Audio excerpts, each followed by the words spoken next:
네, 안녕하세요. 이정환 원장의 자가면역TV, 저는 한의사 이정환 원장입니다. 오늘도 저번 영상에 이어서 섬유근육통에 대한 이야기를 해볼 텐데요.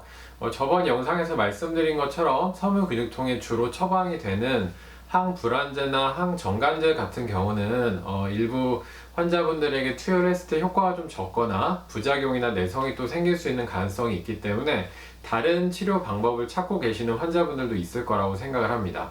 그래서 저는 한의사이기 때문에 오늘은 한의학으로 한의 한방 치료 방법으로는 어떻게 섬유근육통을 좀 치료하고 관리할 수 있을지 그 방법에 대해서 한번 이야기를 해보려고 합니다. 일단 가장 제가 많이 사용하는 방법들 몇 가지를 말씀을 드리면, 첫 번째로는 한약 처방을 통한 약물 치료가 있고요. 두 번째로는 이제 약액을 주입을 하는 약침 치료가 있고, 그 다음에 뜸 치료와 침 치료 정도가 있겠습니다. 자, 제일 먼저 첫 번째 그 한방 처방으로 하는 약물 치료에 대해서 말씀을 좀 드려보면, 제가 생각을 했을 때는 섬유 근육통을 한약 처방으로 다스리게 됐을 때는 몇 가지 장점들이 있습니다. 그 장점 중에 가장 큰 것이 1:1 맞춤 치료와 처방이 가능하다는 것인데요. 섬유 근육통 환자분들은 아마 공감을 하실 겁니다. 환자분들마다 통증의 부위와 정도, 그 다음에 본인이 갖고 있는 증상들이 굉장히 다르고 또 체질도 굉장히 다르기 때문에 같은 약을 먹었을 때 내가 다 효과가 있을 것인가 이런 의문점을 가지신 적도 많을 것이라고 생각을 합니다. 하지만 이제 한방에서는 체질이나 증상이나 그 사람의 이제 상태에 따라서 한약 처방이 다 제각각으로 구성이 되기 때문에, 만약에 이제 섬유근육통 환자분들이 저한테 100분이 오신다고 하시면은 아마 100명에 대한 처방이 다 같지는 않을 것이라고 생각을 합니다. 그 정도로 이제 환자 개개인에 대한 맞춤 치료가 가능하기 때문에 그 부분은 굉장히 좀 장점이라고 볼 수가 있고요.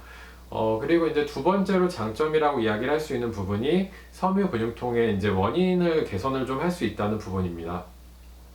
현대의학에서는 사실 섬유근육통은 원인이 없다라고 이야기를 합니다. 그러니까 원인이 제대로 밝혀지지 않았다고 이야기를 하는데요. 저희 이제 한의사들이 한의학적인 관점을 가지고 섬유근육통 환자분들을 진단을 해봤을 때는 분명히 원인들이 있습니다. 예를 들어서 체온이 잘 조절이 안 돼서 특정 부위는 너무 차갑거나 특정 부위가 너무 더워서 통증이 생기는 경우들도 있고, 혹은 이제 몸에 쌓여 있는 것들, 습담이라던가 어혈같이 몸에 불필요한 요소들이 많이 쌓여서 그거로 인해서 통증이 좀 발생을 하는 경우도 있고, 그 다음에 몸의 재생 능력과 회복 능력이 떨어져서 다치거나 이제 이런 부분들이 생겼는데 그런 것들이 회복이 제대로 안 돼서 통증으로 이어지고 만성화되는 경우들도 있습니다. 이렇게 각각의 원인이 다르게 되는데, 이 원인들을 개선하는 치료를 할 수 있다는 것이 또 한약 처방의 장점이라고 볼 수가 있겠습니다.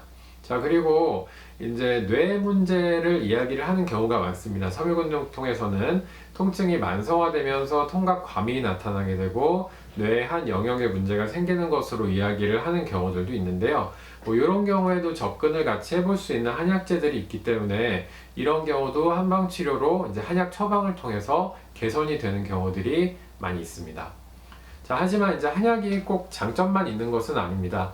일단은 뭐 항불안제나 항정관제 같은 경우는 하루 이틀 복용하면 바로 통증이 개선되는 느낌이 있는데, 한약 같은 경우는 뭐 일주일, 이주일, 한 달 뭐 이런 식으로 시간이 좀 지나야지만 몸이 좀 좋아지고 통증이 좋아지는 느낌이 들 수 있다는 것이 좀 단점이라고 볼 수도 있겠고요. 그 다음에 이제 대부분의 경우에는 그 보험이 적극적으로 적용이 안 되기 때문에 양방치료보다는 비용이 높은 점, 그 다음에 복용이 조금 어려울 수 있다는 점, 그러니까 알약보다는 아무래도 물약이 조금 더 복용을 힘들어 하시는 분들도 있기 때문에 그런 부분들은 좀 단점이라고 볼 수도 있겠습니다. 자, 그래서 여기까지 제가 한약 처방에 대한 말씀을 드렸고요. 두 번째로는 이제 약침요법이 있습니다. 약침요법이라는 것은 증류된 한약액을 이제 경혈점에 주입을 해서 약물의 효과와 그 다음에 침의 효과를 동시에 볼 수 있는 그런 치료법이라고 볼 수가 있는데요. 이제 약물의 종류에는 굉장히 사실 여러 가지가 있습니다. 약침 치료를 할 수 있는. 근데 제가 이제 섬유근육통을 치료를 할 때는 주로 이제 그 봉독이라고 해서 이제 벌독을 사용하는 약침을 많이 사용을 하게 됩니다. 그 이유는 벌독이 신경계와 어떤 호르몬 계통에 영향을 줄 수 있는 그런 약물이기 때문이고, 또 이제 통증에도 좋은 효과가 있기 때문인데요. 보통의 경우에는 약침을 아픈 부위에 시술을 하게 되는 경우가 많습니다. 뭐 팔이 아프면 팔에 시술하고, 어깨에 아프면 어깨에 시술하고, 이제 이런 경우들이 많은데, 제가 이제 섬유근육통 환자분들 약침 치료를 해본 경험으로는 저는 주로 아픈 곳에 시술을 하기보다는 좀 두 가지 방법으로 시술을 하게 됩니다. 첫 번째는 이제 그 환자분의 체질과 증상을 고려해서 알맞는 혈자리에 주입을 하게 되는데요. 혈자리를 처음에는 한 두 군데 정도 주입을 하다가 나중에는 뭐 네 군데, 열 군데 이런 식으로 점점 늘려나가게 되고, 그런 식으로 해서 전신에 놓는 약침의 양이 늘어날수록 이게 호르몬과 신경계에 영향을 주는 것들이 커지기 때문에 그런 좋은 치료 효과를 기대할 수 있어서 경혈점에 좀 주입을 하는 편이고, 또 하나의 방법은 척추 사이사이에 있는 혈자리에 주입을 해서 척추 신경을 치료를 하는 방법인데요. 만성적인 통증의 경우에는 거의 척추신경에 같이 문제가 오는 경우들이 많습니다. 그리고 뭐 약간의 목 디스크 증상이나 허리 디스크 증상 같은 걸 가지고 계실 경우에 통증이 더 심하게 발생을 하는 것들이 또 섬유근육통의 양상이기 때문에 그런 부분을 치료하는 데도 상당히 도움이 됩니다. 그래서 이제 척추랑 척추 사이에 약침을 주입을 하게 되면은 신경계통에 발생한 염증을 없애고 또 신경 전달을 더 원활하게 하기 때문에 통증을 또 개선하는 효과들이 있을 수가 있습니다. 저는 이제 이런 두 가지 방법을 통해서 이제 약침을 주로 사용을 하는 편이고요.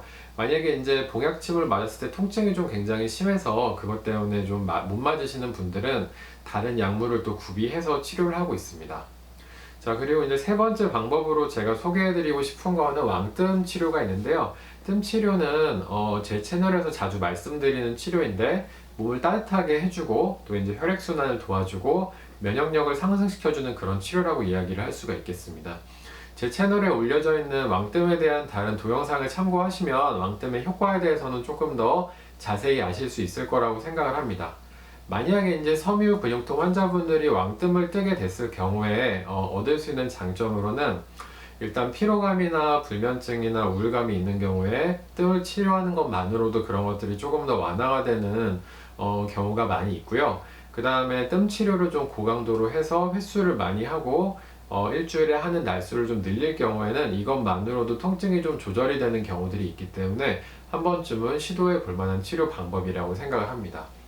그리고 이제 침 치료도 있는데, 침 치료는 제가 사실 침을 잘 못 놔서 그런 건지 어떤 건지 모르겠는데 침만으로 어떤 섬유근육통이 원인까지 해결이 되는 경우는 많지는 않았어서 침만 단독으로 치료를 하고 있지는 않고 여러 가지 뭐 한약 처방과 약침과 뜸을 이제 환자분들의 상태와 그 다음에 환자분들의 치료 여건과 이런 것들을 고려해서 처방을 해서 치료를 하고 있습니다.